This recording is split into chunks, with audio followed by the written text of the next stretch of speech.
to another episode of Restoration Talks. And in this video, we're going to be talking about everything you wanted to know about water damage restoration and mitigation. And I have our special guest, Liam. Liam is a master technician with United Water Restoration Group, and he's going to talk to us a little bit about water restoration, what it is, and just to kind of inform our viewers exactly about how all this stuff really works. So, Liam, in your I guess in your eyes, like, what exactly is water damage? It's when you have an intrusion of water in your home, any size, whether it be small or large, that could affect your building materials and potentially cause secondary damage if you don't mitigate it correctly. Wow. Now, I know you've been in the field for a long time. Can you tell us a little bit about, what are the common causes of water damage, that you've seen kind of recur over and over again?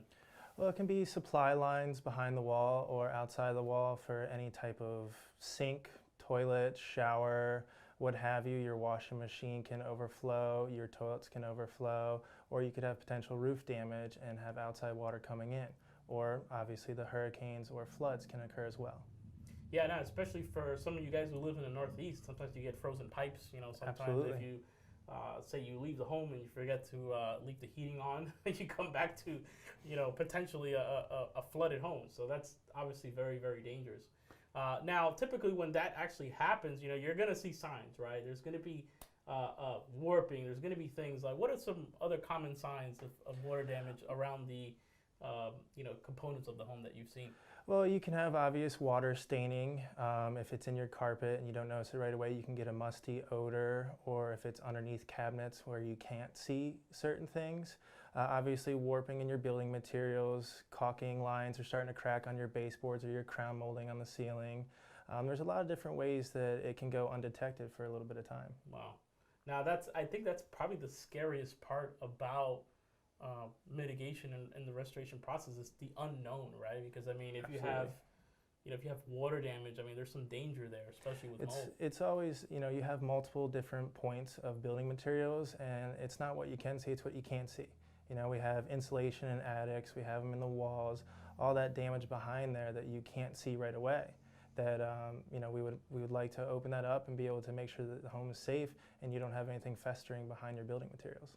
That's great advice. Now, let's say some of our homeowners watching this, let's say they actually come across some mold or some water damage. What are some of the precautions they can take immediately, prior to calling for help? Well, definitely don't put any fans on any discoloration or anything along those lines to try and dry it out yourself, because you could actually do more harm than better, because you could aerosolize the damaged materials into the air and then compromise your immune system that way. Yeah, that actually will make the mold spread even faster, right? Because you're now pushing the mold spores into the HVA system, and now you have mold inside of that system, and it's like, it's almost like a virus. It just kind of tends to spread. Absolutely, and it will. Wow. Now, can you tell us a little bit about the process? A lot of the homeowners are, a lot of the calls that we get, especially here at United, a lot of the homeowners are a little bit confused and not really sure of how this whole process works. Can you walk us through a little bit of through what a typical restoration job looks like? Absolutely. It's good to get us out on site so we can get an inspection. We're not magicians or anything. We rely on our equipment to tell us what's going on, and that'll lead us to exactly where it came from. And our first job is to make sure that the source has been corrected, that the water is not still coming into the home. And then we can figure out a way to dry it minimally invasive, and if it's a dangerous material like mold or sewage, then we would have to remove the materials out of the property for your safety. Wow, that's great advice. Now, I have a question. Does that process differ between residential and commercial properties? Or a lot of times it could be the same thing. It's all about the source of the water and how quickly we get out there. If we get out there the same day, we can usually save a lot of things if it is a clean water loss. Now, if it's not clean, then we would recommend to be removed from the site. But given the size, would be more equipment in a commercial and less equipment in a residential.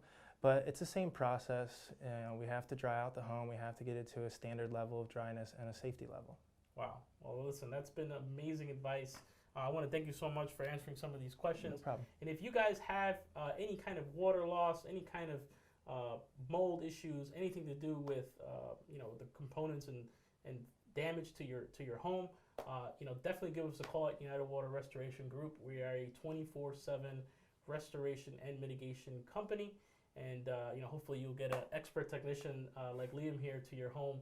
So if you guys have any questions, please leave us a question, leave us a comment below the video, and we'd love to answer it in a future episode of Restoration Talks. Until next time.